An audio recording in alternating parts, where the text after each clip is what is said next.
Hey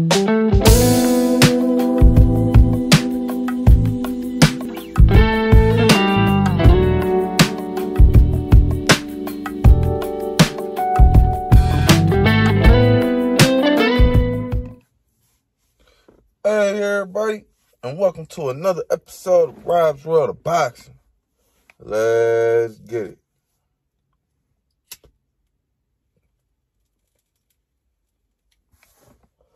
Alright, I want to get to this fight night recap video. The fight between Gervonta Tank Davis and Rolando Romero. It was TMT, GTD, Showtime, PBC card. It was in New York City at the Barclays Arena. It was a pay-per-view event. It came on 9 p.m. Eastern Time. 9 p.m. Eastern Time. Let's jump into the undercard, which was pretty underwhelming, which I expected it to be. Yeah, man, let's get into it. The first undercard fight was Eduardo Ramirez versus Luis Melendez. Ramirez was 26-2-3 with 1 no contest, 12 KOs. Luis Melendez was 17-1 with 13 KOs. This was a back and forth contest, but a bit of a snoozer, honestly. Nothing from either fighter was jumping off the charts to me. Honestly, man, they was both pretty average fighters, man. And it was an average fight. But nonetheless, man, it was a majority decision win for Ramirez. One judge having a 95-95, and the other two judges, well, one judge having a 95-95, the other judge having a 96-94, and the other judge having a 98-92 for your winner, Eduardo Ramirez.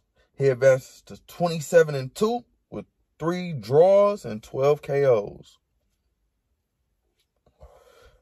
There's a little 1 no contest. And Luis Melendez drops to 17-2.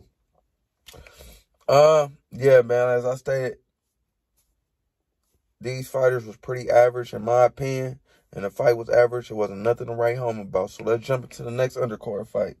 It was a 10-round contest at super welterweight. Super welterweight is 154 pounds, if you didn't know. And the previous fight I talked about was a 10-round contest at junior lightweight. Junior lightweight is 130 pounds, if you didn't know.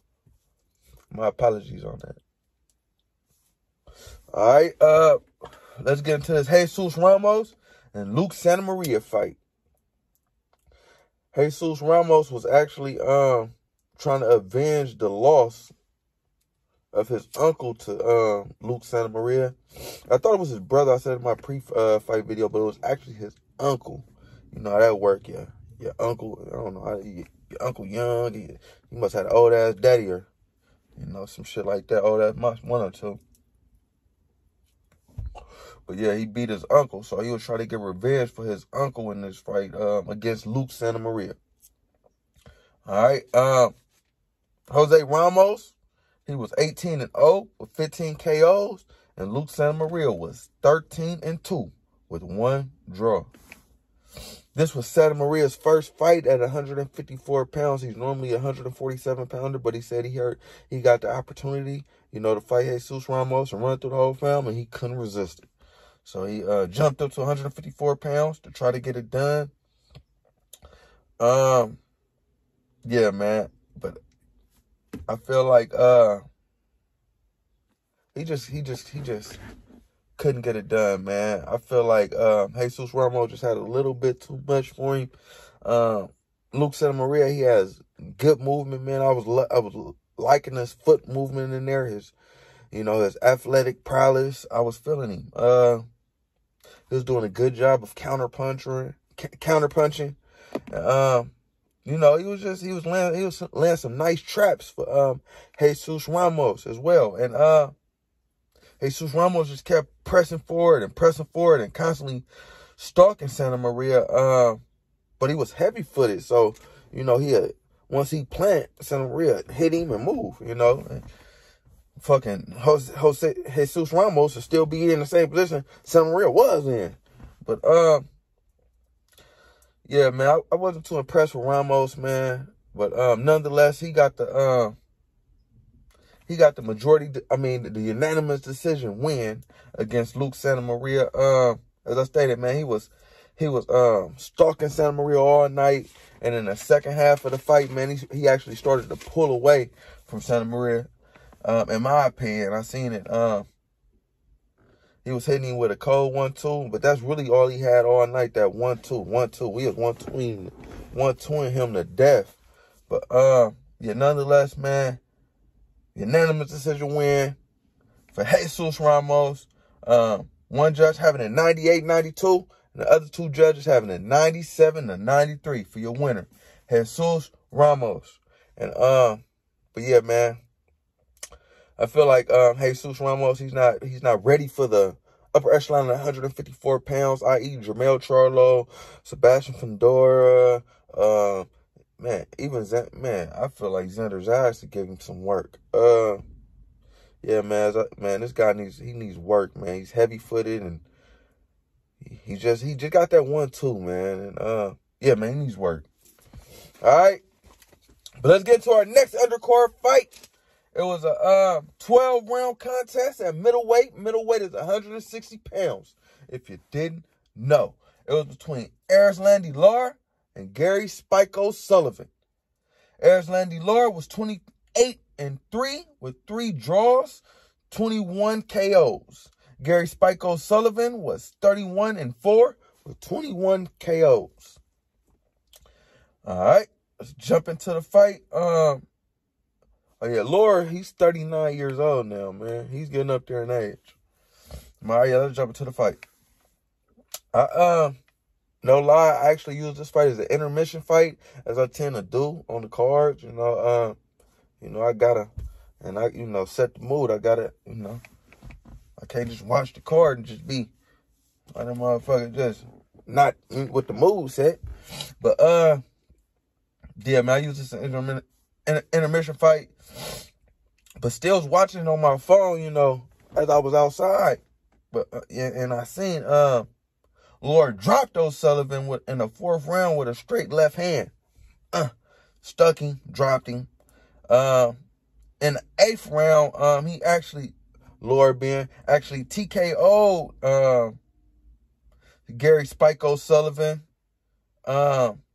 His new trainer, Ishmael Salas, is teaching him to sit down on his punches, and boy, did he ever.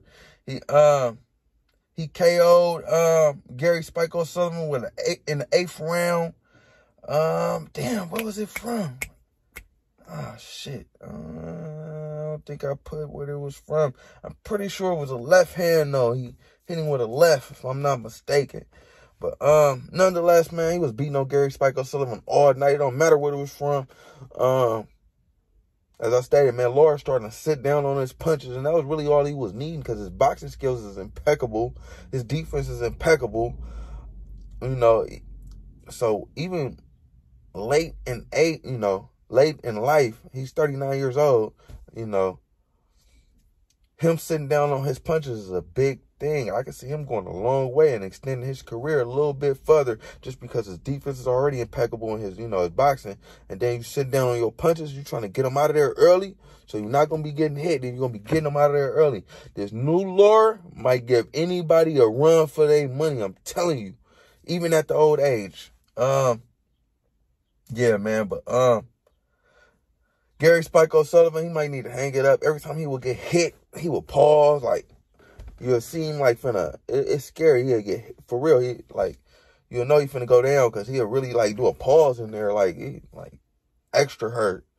But yeah, I seen him do it a couple times. I forgot who else he fought, but he did the pause. He got hit with a 80 combination punch against this guy. I forgot who it was. But yeah, man, you might want to hang it up, Gary Spike Sullivan being. But nonetheless, great showing for Erislandy Lar. The fight was what I thought it was going to be. Gary Spike Sullivan is who I thought he was. And Erislandy Lar got rid of him how he should have. Good job, Eris Landy Lore. Hang it up, Spike O'Sullivan. But yeah, let's get into the main event. The reason why we was all there last night, because the undercourse was on some DAZN type shit. It was, man, that shit, the undercourse sucked. It was the, in my opinion, it was the worst undercourse Showtime had to offer this year. Showtime and ESPN usually do, you know, great undercards. This was surprising. This was a DAZN-ish type undercard. It was poo. Yeah, man, let's get into the main event. The reason why I bought the fight, man. Shit. Gervonta Tank Davis versus Rolando Romero. Hold up.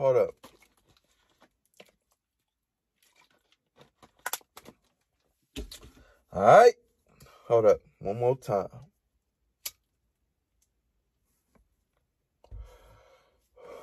All right. Gervonta Tank Davis was 26-0 with 24 KOs. Rolando Romero was 14-0 with 12 KOs. This fight was a 12-round contest at lightweight. Lightweight is 135 pounds, if you didn't know. All right, man, the stars was out in full force last night for Gervonta Tank Davis. Everybody from Tracy McGrady, Ryan Garcia, Errol Spence Jr. to Madonna. Yeah, Madonna was in the building last night for Gervonta Tank Davis. He brought all the stars out. They said it was a record-breaking 18,000 people in the Barclays Arena last night to, you know, see the event. So, man, he's a fucking star, man, if you didn't know. Rolly actually said it in the presser, the first punch he threw, you know, the match was going to be a knockout. He was going to hit Gervonta with the first punch he threw, knock him out cold, which was, you know, far-fetched. As a lot of shit that Rolly was saying was, you know, and it didn't happen, which I didn't expect it to happen. And I don't think he expected it to happen. But nonetheless, man, round one. My first observation from round one, just looking at the fighters, was, goddamn, Rolly is hella big in there. He's towering over Gervonta. Like, just size-wise, he looked like he was about 170 that night, well, last night. And then, you know, you're already taller than Gervonta, so he was big as hell in there. It was look like a man and a boy, in my opinion. But the boy beat the hell out the bed. Well, he beat the hell out the bed. I'll get to it. Yeah, man, he was looking hella bigger than Rolly, man. But the first round was basically a fill-out round with Rolly using his jab well. Surprisingly, he was boxing well. So I gave the first round to Rolly. The second round, Rolly caught Gervonta with a nice left hand. And he had Gervonta retreating, not throwing a lot in that round. I was like, what you doing, Tay? Gervonta, you over there just running. You ain't even looking like you looking for counters. Did you feel a man power? You on your what's my nigga name? Prime Time. Chris Colbert. On your Chris Colbert shit? I was like, oh, okay. But then, yeah. The third round, it was a better round for Tank. He, you know, started doing what he supposed to do. I think he discovered that he needs to make Rolly fighting backwards that round. That's what I think he discovered. And I think he started to time Rolly a little bit, you know, better in the third round. So I gave the third round to Tank. I don't know if I stated I gave the second round to Rolly too. So after three, I had it 2-1 Rolly. In the fourth round, Davis was picking up the pace and countering Rolly real well. So I gave the fourth round to Davis. In the fifth round, it was a close round. Both fighters doing some good, you know, some good work. Looked like Gervonta hurt his hand in the fifth round, actually, or his shoulder or something, throwing a punch. He threw it and he went, oh shit. I was like, what the fuck? What happened? But after the fight, he stated, you know, nothing happened. You don't know why everybody keep asking him this question. Well, nigga, because you threw something that said, oh, shit, in the ring. That's why. He was saying a lot of shit in the ring. He was talking to his mama in the ring. Hey, mama. He was talking to Ryan Garcia in the ring. You next. He was doing hella shit in the ring. I guess he was just having fun in there, you know. But yeah, man, he screamed like, "Oh shit!" I thought he hurt his hand, but you know, not to be worried. He didn't hurt his hand. He said he didn't hurt his hand or his shoulder, so he good. But nonetheless, I got a 5th round to Rolly 2, man. So at this point in the fight, I had it 3-2 for Rolly. Rolly winning, in my opinion. But the 6th round was all she wrote, man. No matter who winning the fight, man. It's boxing, man. It only take one punch, and that's what it was. In the 6th round, Gervonta dropped Rolly with a check left hook. He caught Rolly running in, and he tagged him. And it was all she wrote, people. It was all she wrote.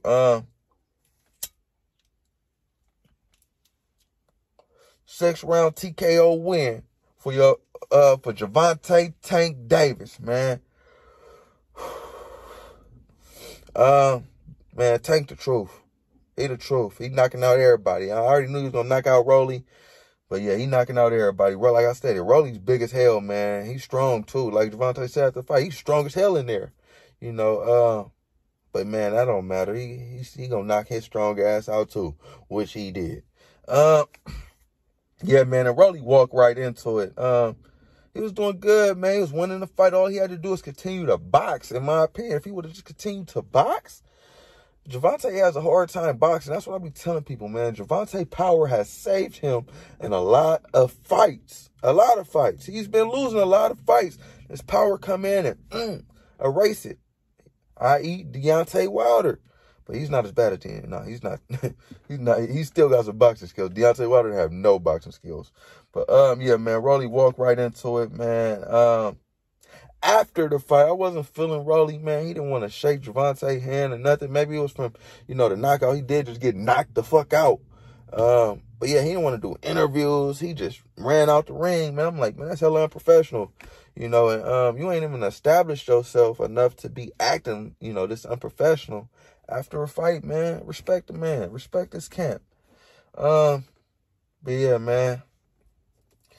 As I stated, I had Rolly winning the fight 3-2, man. He just should have kept doing what he, you know, was doing. I guess he'll learn, you know, in the future. This was a good learning fight for Rolly, man. Just box. You're not going to knock everybody out, man. Just, you know, just box sometime. But yeah, man. Nonetheless, man, I want to see Gervonta really fighting them. You know, the big dogs in boxing. I want to see him fight Shakur Stevenson. I want to see him fight Devin Haney. You know, the winner of Devin Haney, George Kambosos fight. I want to see him fight Ryan Garcia. I want to see him fight the big names at 135. No more Rolly Romero. No more, you know, none of them little guys, man. But, yeah, man, nonetheless, man, it was a, lackluster night of boxing, in my opinion. I feel like I got robbed, actually, for the fight. You know, it cost, what, $75, and I feel like I didn't get my money's worth at all, man. What Jody Mama say to Jody, you got to make your customers feel like they winning. Well, I didn't feel like I won, Mama. I felt like I lost, and I want my money back. Fuck, man. Nonetheless, man, good job. Gervonta Tank Davis. Landy Laura, Jesus Ramos, and Eduardo Ramirez, man, on getting y'all wins and keeping y'all career and money going. But yeah, man, just wish the card could have been better. But nonetheless, it was a cool night of boxing. We had boxing. And any night we have boxing. I love it. I ain't gonna complain, man. Oh yeah, and just so I don't forget, Rolly, he wasn't, just so I don't forget, Rolly wasn't hurt, you know, that hurt after the fight. Brian, you know, I don't even think it was Brian Custer, but I forget who was doing the post-fight shit, but he said he went to Rolly's locker room. Rolly was sitting down, watching the fight, you know, talking to his camp, getting consoled by his mom and shit. So he wasn't too hurt to do the interviews. He was just on some butt hurt type shit. But he made up for it in the post-fight interview. He came out and he did that, you know, as a man. So I respect him. But yeah, man, nonetheless, it was a cool night of boxing, as I stated. I hope you checked it out. Well, if I was you, I wouldn't have checked it out, actually. So I stated, I feel like I got robbed. Hopefully you didn't. But, yeah, man. Like, comment, subscribe, all that shit, people. Rob's World of Boxing. Yeah.